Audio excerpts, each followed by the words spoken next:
Welcome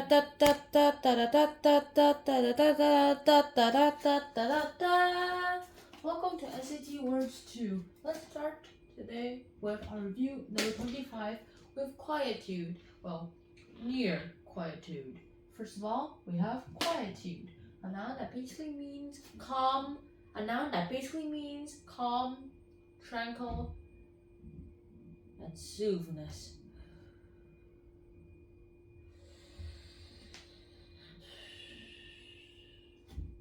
So remember, quietude, quiet dude.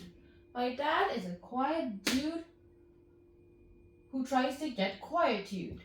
Number 2, extrude, a verb that basically means to expel something. Like to extrude this guy means to expel this guy from my room. So remember, extrude with intrude. The intrude in this case is the intruder, a noun. The intruder was extruded, and imagine the intruder which was accidentally thrown out of the window. Number 3, obtrude, a verb that basically means to go ahead and apply some self-rules to yourself. So remember, obtrude with nude. Although Jim obtruded himself that he would never go out in the nude, this was an emergency. And imagine a guy named, like the guy I just said, like wearing a barrel around himself, going to the fireman without wearing any clothes except for the barrel just because his house was burning. Number 4, addict, addict. Technically a noun, but in this case it's a verb because it's addicted. That's the verb. It's a bad thing. Like you could be addicted to learning. That's a good thing. But addicted to, let's say, cigarettes or nicotine, that's a bad thing. So remember, addict, which basically means like you're attached to this thing and you basically cannot live without it. At least in your brain you can't. Remember, addict with addict ed. Addict in this case, like the part at the top. Ed was so addicted, Ed was addicted to cigarettes, but his wife hated it, so he smoked a lot of them in the attic. Number 5, brink, a noun that basically means the edge. So remember, brink with sink. The mice were on the brink of collapsing into the sink.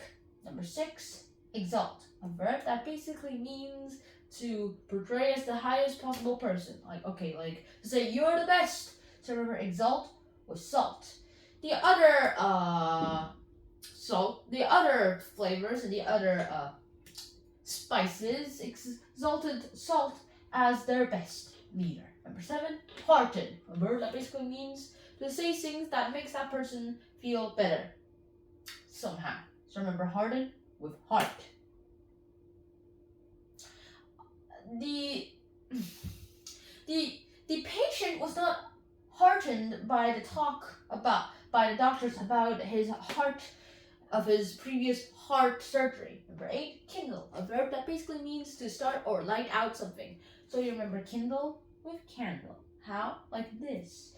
Joe found an interesting way to kindle candles. Number 9, portend, a verb that basically means, it basically means to foretell or to say something that seems like you're going to foretell the future.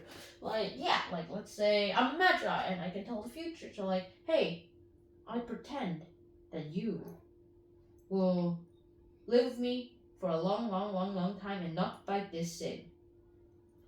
So you remember, portend with poor end.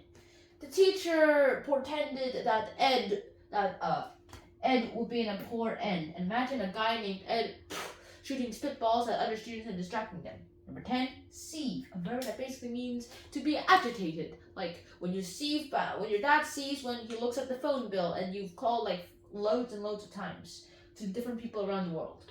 So you remember, seethe with teeth.